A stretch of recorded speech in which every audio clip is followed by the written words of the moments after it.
एक गांव में एक किसान रहता था।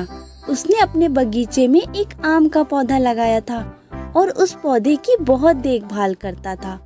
वह किसान रोजाना उस आम के पौधे में पानी डालता था। उस आम के पौधे के पास ही में एक नीम का पौधा भी था। आम का पौधा और नीम का पौधा दोनों ही घंटों बातें किया करते थे और वह बहुत अच्छे दोस्त बन गए थे। किसान हर दिन उस आम के पौधे को पानी डालता, खाद डालता और उसका पालन पोषण करता था, लेकिन नीम के पेड़ पर बिल्कुल ध्यान नहीं देता था।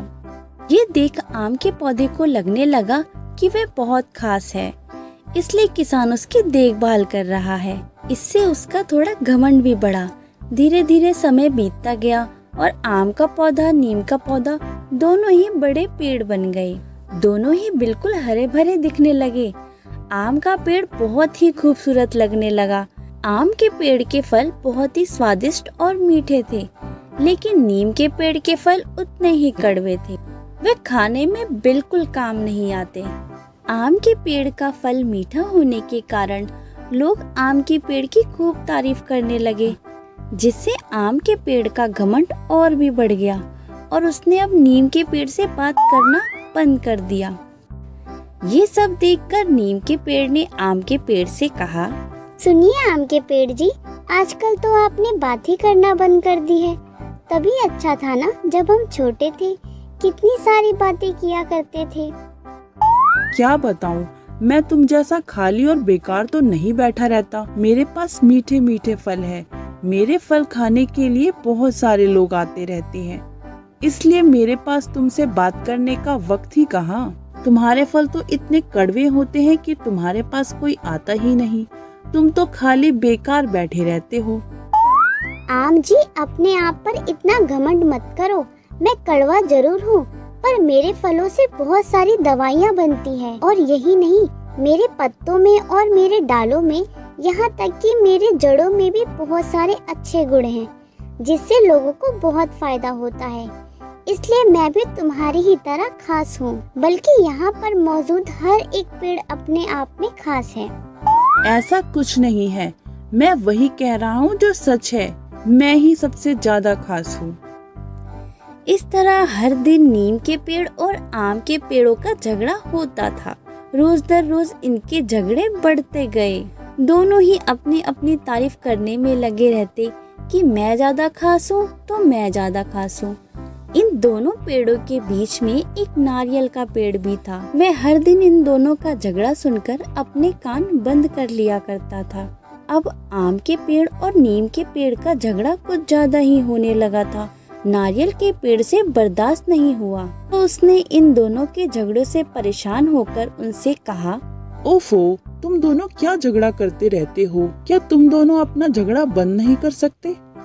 माफ कीजिए नारियल जी, आपको शायद परेशानी हुई होगी, पर देखिए ना, ये आम का पेड़ हमेशा मुझे नीचा दिखाने की कोशिश करता रहता है। ऐसा कुछ भी नहीं है, मैं वही कहता हूँ जो सच है।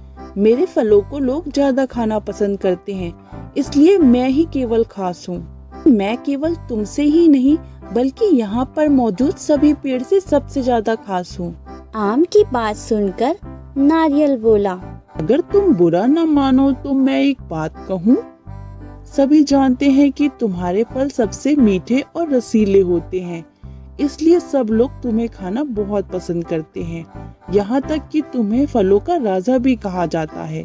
लेकिन नीम के फलों की खासियत भी कुछ कम नहीं है, वह भी तुम्हारी ही तरह खास है। नीम के पेड़ कड़वे जरूर हैं, लेकिन उनसे बहुत सारी अच्छी अच्छी दवाइयाँ बनती हैं, जो बड़े से बड़े रोग को ठीक कर सकती है।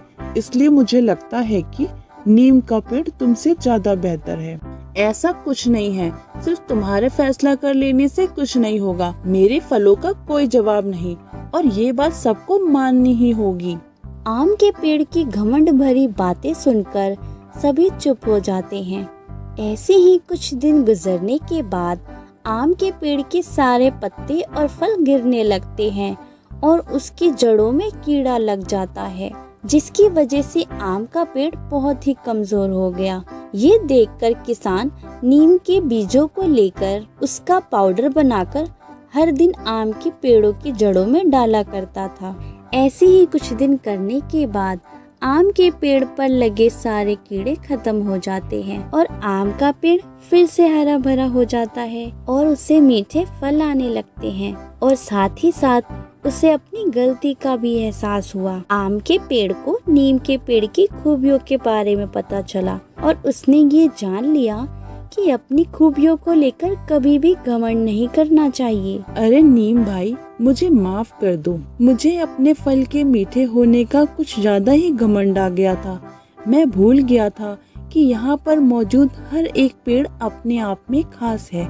मुझसे गलती हो गई है, मुझे माफ करो। कोई नहीं आम जी, गलतियाँ तो होती रहती हैं। तो अब हम फिर से अच्छे दोस्त बन सकते हैं ना? हाँ, अब हम वैसे ही बातें किया करेंगे जैसे पहले करते थे। और हाँ, आगे से अब मैं किसी भी चीज का घमंड नहीं करूँगा। इस तरह आम के पेड़ और नीम के पेड़ में फिर से दोस्ती हो जाती है। दोनों एक दूसरे के साथ घंटों बातें किया करते और खुश रहा करते। तो दोस्तों, आज की ये कहानी आपको कैसी लगी मुझे कमेंट करके जरूर बताना।